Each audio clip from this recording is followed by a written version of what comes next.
নমস্কার। সবাই বলে যে আমার এখানে এসে খুব ভালো লেগেছে। এরকম বলার কোনো কারণ নেই, কারণ এটা আমার শ্বশুর বাড়ি নয় যে বড় রান্না বান্না হবে রাত্রিবেলা, বা আমার শাড়ির এখনো বিয়ে হয়নি। তুমি এবার একটু সাইড হয়ে যাও। তোমার যদি চেঁচানোর ইচ্ছা হয় তুমি 1 জুনের আগে যে কোনো একটা কেন্দ্রে চলে যাও, চেঁচাও ওখানে গিয়ে। সবাই বলে আমার এখানে এসে ভালো লেগেছে, কিন্তু ভালো লাগার একটা এই পড়ে যাবে না তো এটা না, ঠিক আছে না, মানে আমি আমার কারণে বলছি আর কি, ওর কারণে ভালো লাগার একটাই কারণ। আপনাদের বাড়ি কলকাতা থেকে প্রায় 70-80 কিলোমিটার দূরে, আমার বাড়ি কলকাতা থেকে 75 কিলোমিটার দূরে। আপনার এখান থেকে বেশি দূর নয়। আমার বাদুড়িয়া থানার অন্তর্গত আরবেলিয়া গ্রাম, আমার বসিরহাটের কাছে বাড়ি। আমি সেখানেই বড় হয়েছি, 18টা বছর ওখানে ছিলাম। সেখানেই আমার জীবনের পথ চলা শুরু। সেখান থেকে 96 সালে কলকাতা শহরে গিয়েছিলাম স্কটিশ চার্চ কলেজে পড়তে। পড়াশোনায় খুব একটা খারাপ ছিলাম না, বাংলায় অনার্স করেছিলাম, ক্যালকাটা ইউনিভার্সিটি থেকে মাস কম করেছিলাম। কিন্তু এই যে রাত্রিবেলায় এখন বাজে প্রায় 10টা বাজে 10, বাড়ি থেকে এত কিলোমিটার দূরে, এবং আমি খুব সৌভাগ্যবান একজন মানুষ। সবসময় সবাই বলে না আমার কপাল এত ভালো, আমার কপাল খুব ভালো। আমি জীবনে যা চেয়েছি তার থেকে অনেক বেশি পেয়েছি। আমার দুটো দুর্গাপুজো, একটা আমার নিজের বাড়িতে দুর্গাপুজো হয় 353 বছরে, আরেকটা দুর্গাপুজো হয় আমার শ্বশুরালয়ে, সেখানে এখন চলছে বাসন্তী পুজো। আজকে হচ্ছে সপ্তমী।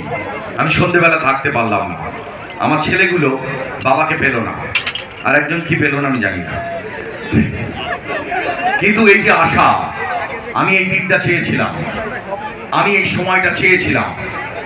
আমি সেই জন্য গ্রাম থেকে এসেছিলাম সিনেমা করব বলে, সিরিয়াল করব বলে, স্টেজেতে দাঁড়াবো বলে।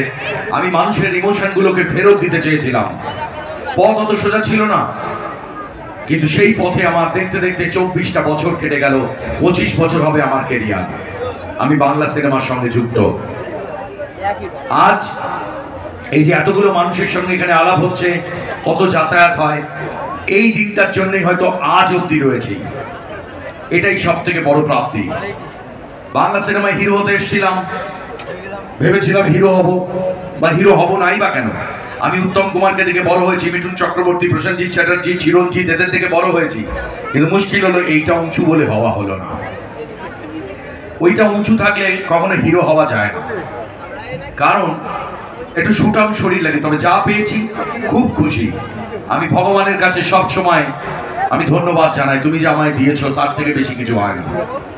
এখানে ঈশ্বরের কাছে আমি সব থেকে বেশি, এই ভগবান কোথায়?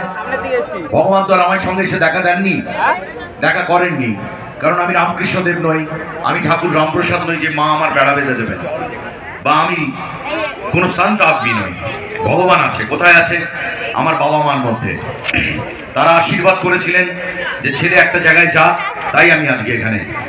আমার বাবা বহুদিন আগে পৃথিবী ছেড়ে চলে গিয়েছেন। বাবা উপরওয়ালাকে নিশ্চয়ই বলেছেন যে ছেলেটা বড্ড চেষ্টা করে, একটু দেখো না। আমার মায়ের আশীর্বাদ আর ভগবান আছেন। কোথায়? এই রাত্রিরে এই গরমের মধ্যে ঘেঁষাঘেঁষি করে যারা এই মাটিতে বসে আছে, দাঁড়িয়ে আছে, এরাই আমার আসল ভগবান। 5 থেকে 95 যাই বয়স হোক, তাদের পায়ে আমি প্রণাম করি।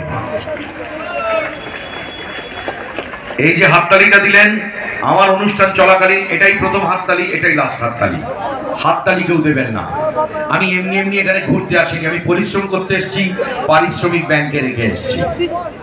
সুতরাং আপনি হাততালি দেবেন কেন? আপনি মনে করবেন বিয়ে বাড়ি খেতে গেছেন, দাদা গেছে শালির ছেলের অন্নপ্রাশনে, তা শালির ছেলের অন্নপ্রাশনে পায়ে আবার সোনার আবার মল দিতে হয়েছে। তা ছোট ছেলেকে জিজ্ঞেস করছে ভালো করে মাংস খেয়েছিলি? না বাবা, আমি ফুচকা খেয়েছি। ফুচকা খেয়েছি।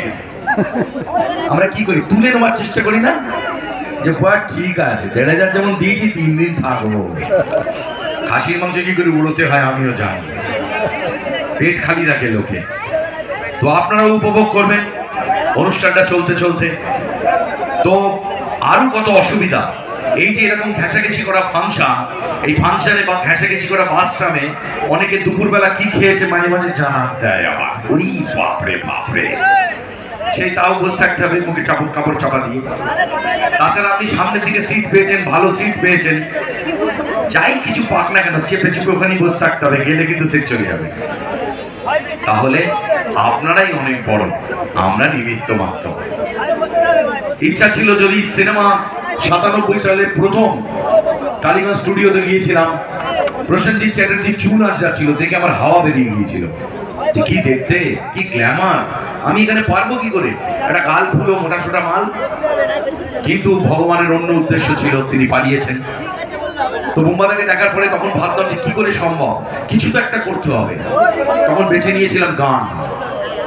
আমার সময়, বড় হওয়ার সময় খুব কণ্ঠীরা ছিলেন, যেমন কিশোর কণ্ঠী, গৌতম ঘোষ, মিতা চ্যাটার্জি, আমাদের আশা ভোসলের গান করতো আমার বন্ধু জোজো, উষা উত্তম বা আশা ভোসলের গান অসাধারণ, জোজোর নিজেরও গান আছে।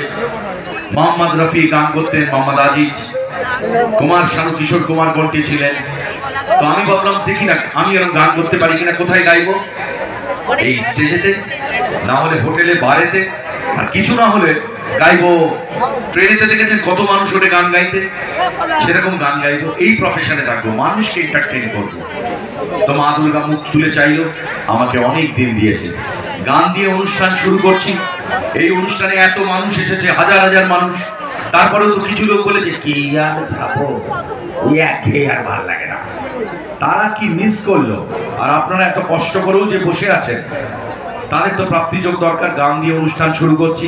গান খারাপ হলে কেউ ঢিল মারবেন না, কারণ আমার বাড়িতে দুটো ছেলে আছে, একটা 14 আর একটা 9 আর কি। ওদের একমাত্র বাবা আমি, আর এই 15 বছরের পুরনো বউটা, ওরও একমাত্র স্বামী আমি। তো ওদের দেখলে খারাপ লাগবে, আমাকে চিনতে পারবে না। গান দিয়ে শুরু করছি, হ্যাঁ চল।